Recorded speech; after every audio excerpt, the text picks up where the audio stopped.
Good afternoon. We are at the Zaragoza property. We're going to be completing a repairability test. We'll be on the back slope, which is south.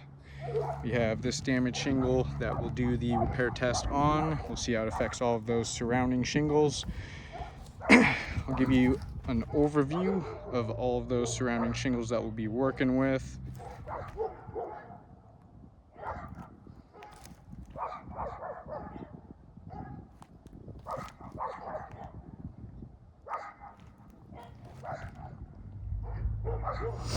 You can see these shingles right above the damaged one are all still sealed down.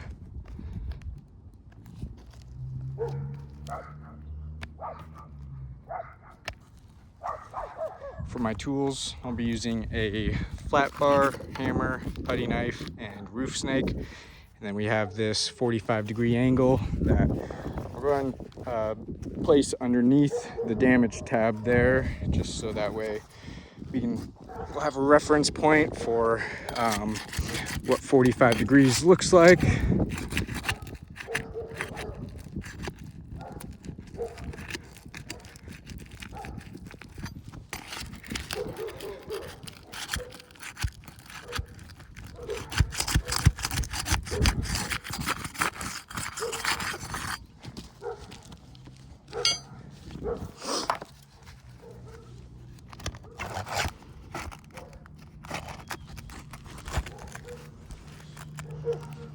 All right, so we have that tab there at 45 degrees.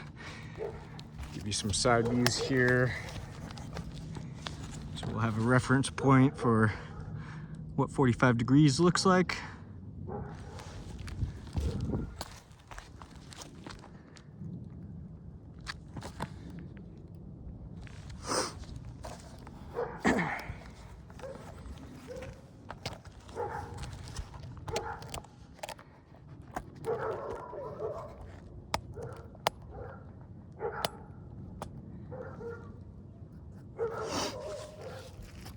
All right, we'll go ahead and get started with the repairability test.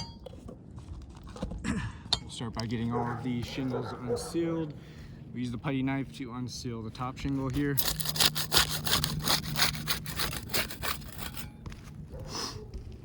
Then we'll use the flat bar to unseal the rest of the shingles. See if there's any differences in those tools.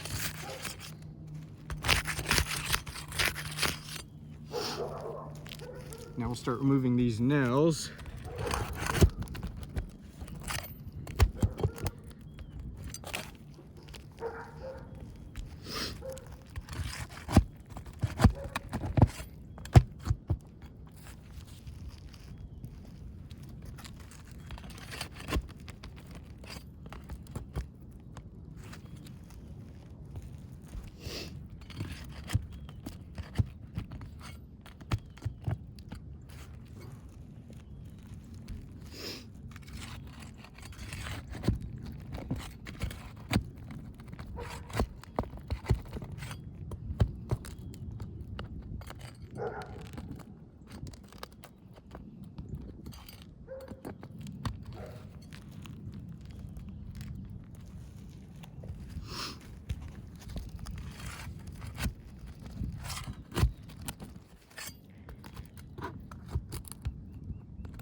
Should be all of the nails. Slide that damaged shingle out.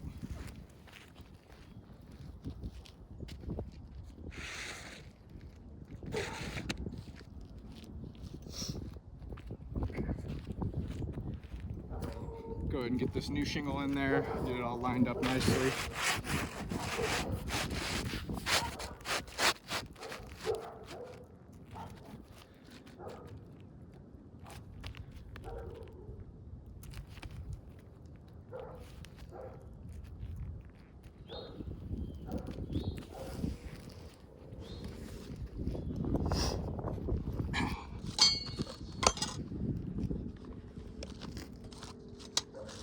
Start getting some nails back in there, and we'll be using the roof snake for that.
All right.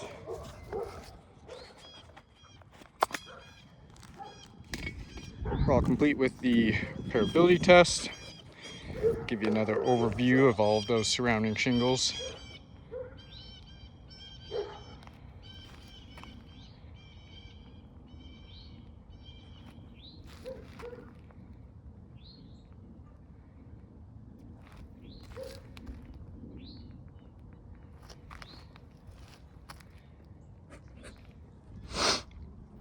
Then we'll take a closer look at these tabs right above.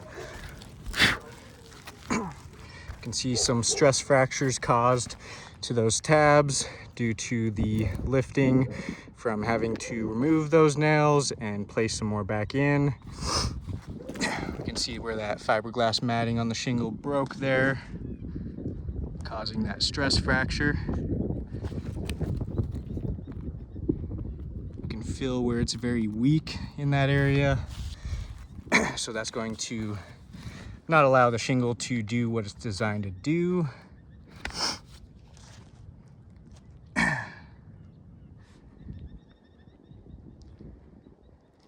With that broken matting, you can see that real bad right there. That's going to be damaging the integrity of the shingle, which is why it is weaker. And it's also going to be affecting its water shedding capabilities, as the matting is the main component for that.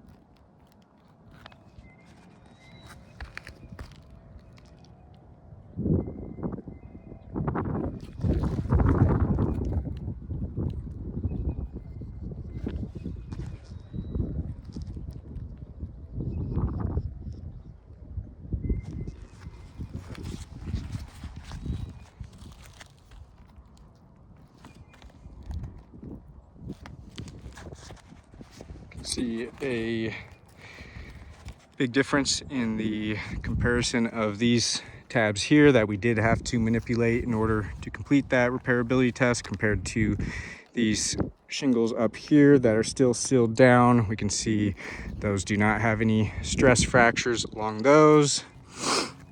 And we can see the difference between these unaffected shingles up here compared to these tabs down here with the stress fracture. Take a look at any mat transfer caused.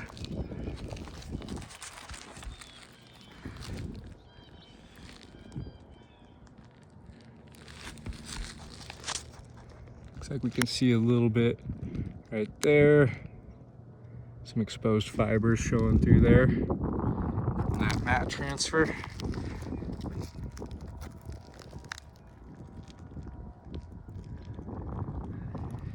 See some more mat transfer along this one.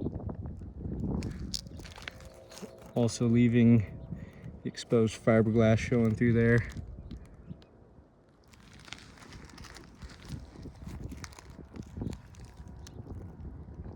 Real bad mat transfer along this one.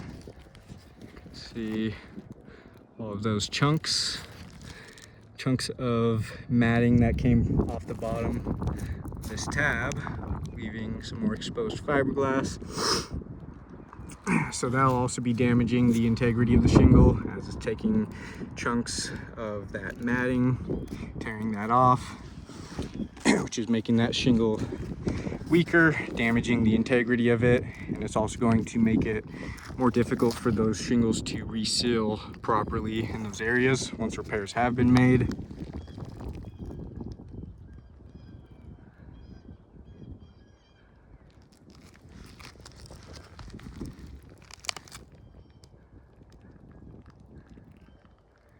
Looks like we have some more mat transfer along this one as well. You can see some right there.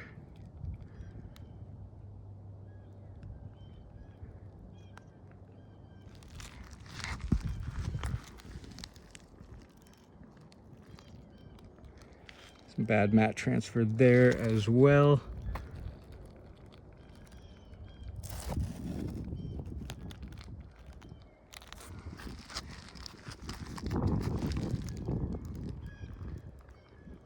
We got some here.